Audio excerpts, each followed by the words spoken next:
na natutunan nyo na hindi carry nyo pa rin hanggang ngayon? Ako siguro natutunan ko nung simula ng debut kami is huwag kang matakot magkamali.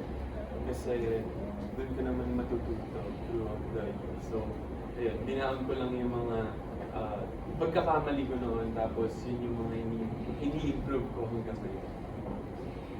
Ako po, parang same thing kay Jay, hindi may iwasan yung challenges sa karera ko. And the only thing you can do about challenges is to face it.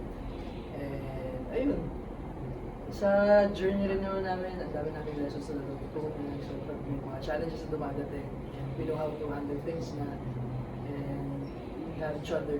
So if there's a big challenge, meron kaming support system sa isa't isa. Yes.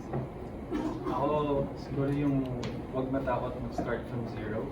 Tsaka, if you really want something, kayang-kaya mo yung abutin talaga if you have the right mind and parang sinasagawa mo siya talaga. And, ayun, tiwala sa sarili, tsaka pinaka-importante, patience and tiwala. Ako po, it's facing challenges and staying focused. It's easier together. Once we're together, everything is easy and yeah, it helps each other. Ako naman, siguro, siguro yung pagiging fighter namin as a group.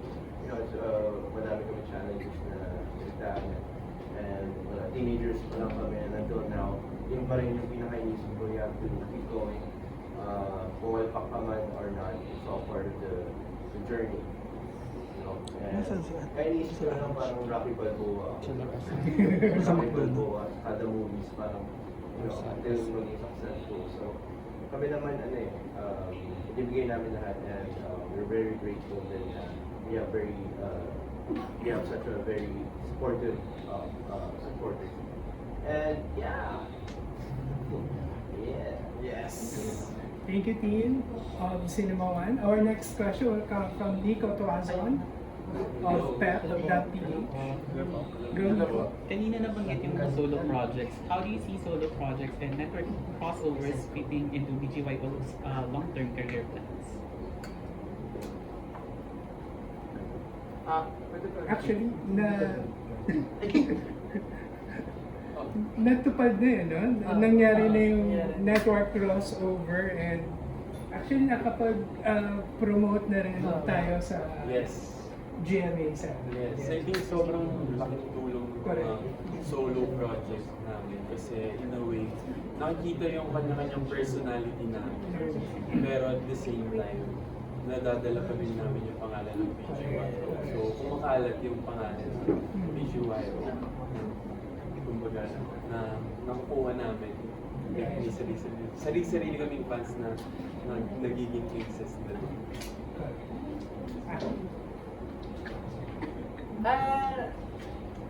Yun yan, lalaking tulong na meron ganong klaseng avenue na pwede namin ma-share yung sites namin. At the same time, share namin yung BGYO, napapromo namin yung mga songs namin. At nakikilala kami ng casuals na ano yan, part din sa buhay ko. Very thankful din sa management kasi pinapayagan nila kami magkaroon ng mga klaseng projects. Ay, ako syempre happy kasi support talaga yung management sa amin. Kahit kaming boys, support namin isa't isa. Kasi hindi naman kailangan maghayatos yung group para makapag-solo projects. And what's nice about that, kasi mas na-expose kami sa iba't ibang mga tao, mga audience na end up pa rin naman yung core namin, which is visual.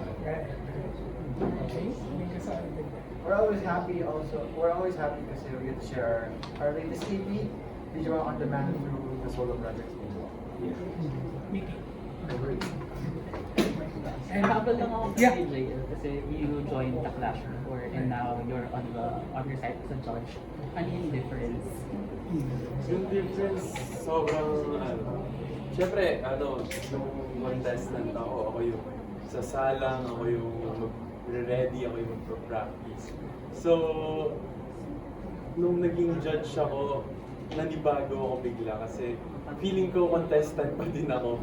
And nakikita ko yung sarili ko dun sa mga contestants. So, maganda din siya na na-experience ko yun bago ako maging judge. At least, alam ko yung mga pwede kong i-share sa kanila and yung mga tips na pwede kong gawin na ginagawa ko dati. Thank you. Thank you. We have a question from Renmar Narte of Mars Chica. Hello po. Hello. Congrats po sa inyong launch po. My question po is, this year marks a new milestone for BGY after your Japan's Music Fest and now the release of your On Demand. How has this experience changed your perspective as an artist? Sorry, can you repeat the question? Ayun po. So how have this experiences po from after your performances po sa Japan's Music Fest and now your release of your On Demand, how this experience change your perspective po as an artist? Malaking tulong naman every time we go out of the country. Because especially in Japan, there's a lot of good rappers, good performers, and dancers. You know, we've been watching. They want. Anyway, we watched the performances of other artists as well. Siyempre na-inspired din kami. Ang daming magagaling sa Japan. And, you know, kami, hindi naman nag-change kami kasi kami lagi naman kami hungry ever since, eager to learn something new. And I think same pa rin naman, pero kasi yung mindset namin is eager to learn. Yes. And my last question na lang po is, Nikki and Vic, you write po yung Forever Tonight po, no? What inspired you to write this track po sa inyong On Demand? Itong Forever Tonight, sinulat namin kasama dun nung 2024 Musica. And yung nasa session kami even before we started, parang, you know, when we were with the international songwriters and producers, we were talking about what kind of sound are we going for today sa session na to. And na-bring up namin na parang kailangan namin ng danceable na track. And also, ang pinaka gusto namin din to explore pa is R&B. So, you know, we look for inspirations, like Justin Bieber and Chris Brown, yung mga ganun na parang ganun type of R&B. So that's how we started with Forever Tonight. And then, but one of the ideas, we had the international songwriters take the lead because we also wanted to learn how they do it. And of course, we naman din ako kapag ay sa English, you know, we wanted to learn from them also. And then, naisipin lang din namin lagyan ng Tagalog part for, what is it?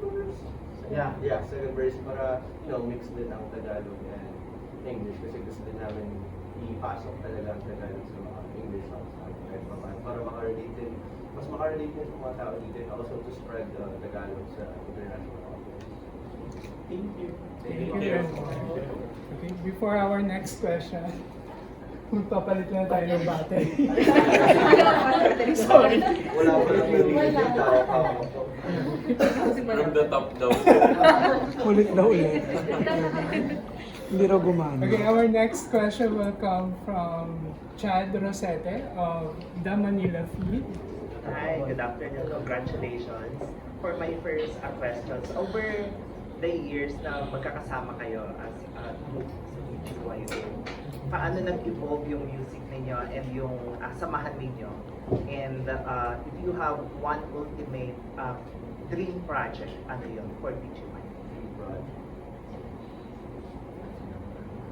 So the first, Paano mag-evolve yung music and yung samahan natin? Yeah, I think our music evolved. Our music has matured just as we have as a group, as people. We've matured together, and our music followed. yeah. And you know, as we grow older din, yung mga taste din namin nagbabago, and yung mga pinakinggan din namin na artists, mga inspiration nagbabago, and madami pa kami natutulad ng mga ideas, mga ganun. Nakakatulong talaga siya sa pag-evolve namin as artists. Ano ba yung dream project na? Dream project siguro makapag-tour. Yes, tour. Tour talaga sa buong mundo. And more music pa, tsaka projects for And isa sa song ninyo doon, yung Mean Girl. Personally ba, naka-encounter na kayo ng Mean Girl? Paano Interesting. Isa-isa. Start from the left. Oo naman, Aray. pero syempre, hindi naman talaga mawawala yun. Pero ang pinaka-importante naman is, wag mo na lang iintindihan, wag mo na lang papakinggan, lalo na kung wala namang may tutulong sa'yo. So, mag-smile ka lang sa kanila. Mga mean girls. Meron lang na-encounter, especially sa social media, maraming mean girls. Pero yun nga, kung wala namang saysay yung sinasabi, bakit mo papapasok sa sistema? Correct. If wala ka namang madadampot na maganda, pasok dito, labas dito. Pero yun nga. Ikaw. Ako naman, same din, yes. Pero choose your battles. Yes. Siyempre po, may mga mean girl, may mga mean people, pero it's better to focus on what we're doing, our music, and kasi we're busy, so we gotta work. Agree. Last question na lang. Among the songs dun sa EP ninyo, alin doon yung parang personally favorite ninyo? Ako, Sinta talaga. Yung studio session pa namin yun, parang may something special talaga yung Sinta. So for me, Sinta talaga yung pinaka-favorite ko. Ako Sinta din, pero Life's Too Short also because it's a light and sweet song na pwede any time of the day. Same with Nate, Life's Too Short. Parang yung sa out of the 7 songs, parang yun yung lagi kong pinapakinggan na kanta. Na type of song. Pwede ba daw may sample na line? Ako meron Vision. Line ba yun? Ako po Sinta and Life's Too Short. Iba rin yung growth ng Life's Too Short sa tenga ko. Very, earwax, no? Oo. Parang tinanggal yung earwax. Ang ganda pala yun. Hindi, pero magaganda lahat ng songs. Pero yung Life's Too Short. Patawaw. Patawaw. Ako, Sinta, nung pinakaunang beses ko narinig yung Sinta, yun talaga yung top 1 ko. Pero habang pinapakinggan ko yung buong EP, nung di pa ito nare-release yung Forever Tonight yung nag-grow sa akin. Gets. Thank you. Thank you. Thank you po. Okay, we have a question from Bix Almacen of Bix Bud. Thank you, Yumi. Jenny? Si Megan yan. Megan, mean girl. Mean girl. Siya yung mean girl. Congratulations, BGYO. Nung minabas siya agad yung EP niyo sa Spotify, talagang pinakinggan ko ako. Wow. Ito yung best ninyo. Well is at ano pa ba well? Malinis pakinggan. Well done. Tsaka paborito ko yung ang daming magagandang songs ko sa album, especially Sinta. Ba't kayo, ano yung parang paano nyo pinili o pagbabaga, paano napili yung Forever Tonight na as single? Forever Tonight was our title track kasi we wanted to match yung high energy yung swag ng Fresh.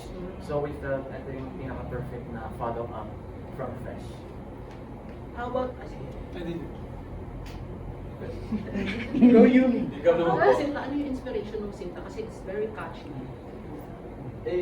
Yun nga, yung Sinta, lang siya parang nagsimula lang siya na parang, nangyari talaga is tinanong lang ng isa sa mga collab namin kung anong Tagalog ng My Love.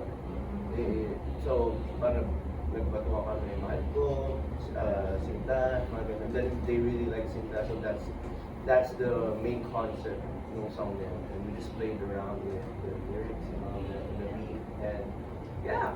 How about the melody? Kasi it's not your usual song plata. Yeah, it's a really, it's something new for BGYO.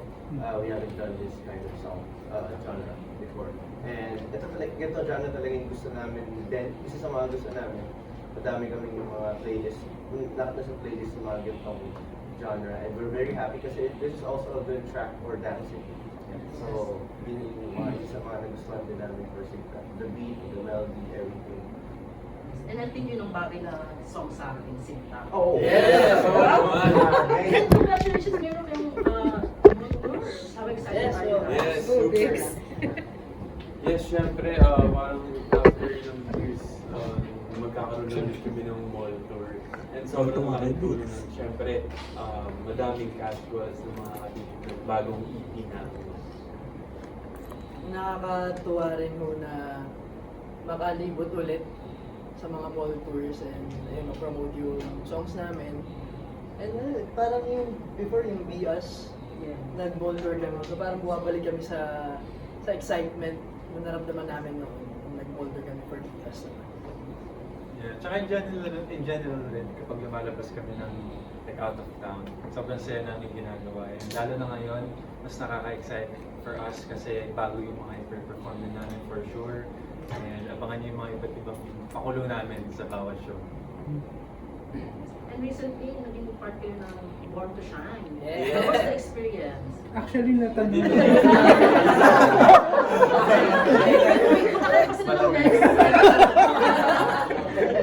Nasagot na nila, Bix. Panoorin mo na yun sa Tuloy na lang yung sagot. Misbehave ka talaga. Late ka kasi. We are down to our last question, and that killer question will come from Carrie Cater of Scene Magazine. Hi po, Hello po. Hello, yes. Congratulations po. One question lang. Since nabanggit nyo na karamihan sa inyo, favorite yung Sinta. Who or what is your Sinta in life right now? One who or what naman? Kahit hindi tao. Who lang. Pag ko pare-pares kami sagot. Pare-pares kami One, Aces! Tapos na ang tanong. Yun lang. Ako mag-repeat the answer. Siguro yung Sinta ko yung bagong pusa. Ay! Sana all. Smudge. Wow! Kailangan sumagot din isa-isa. Mag-invento na kayo. Makapusa na rin iba. Hindi ako siguro hinahanap na lang sa future Sinta. Yung makakasundo sa bagay-bagay and pure mo. And basta magiging okay kayo. Ako, Sinta. Wala kayo. Basta makakasundo. Pusa? Pusa. So, yung Sinta ko is yung bago ko pong puppy, bunny. Wow. Cute siya. Sino? Aside from me. My love ko. My love ko is songwriting. Nalusot. Okay, thank you. Thank you, Thank you po. And your message to your aces and to the members of the press. Thank you, ACES and members of the press, for coming today. Please support our new EP, BGYO On Demand, and please watch our official video, Forever Tonight. And thank you so much for everything po sa pag-support sa aming BGYO. We can't wait sa mga future events pa namin na sama-sama tayo. So thank you for sharing our music and thank you for sharing our personal ganaps. And ayun po, maraming salamat for always being there for us. Thank you so Yes, and for more updates, please follow us on our social media accounts. BGYO_PH at na-release din yung music video ng Forever Today. Search na lang yung official social media. BGYO official. Nikki? Gawin niyo po yung yung Okay. TikTok live challenge. Yes. Head count po lang sa mga friends natin yan. Hindi, bibilangin po namin lahat. Hindi rin po mga kalabas. Pinasahan po. Kukunin ang media rich list. Thank you po. Thank you. Everyone.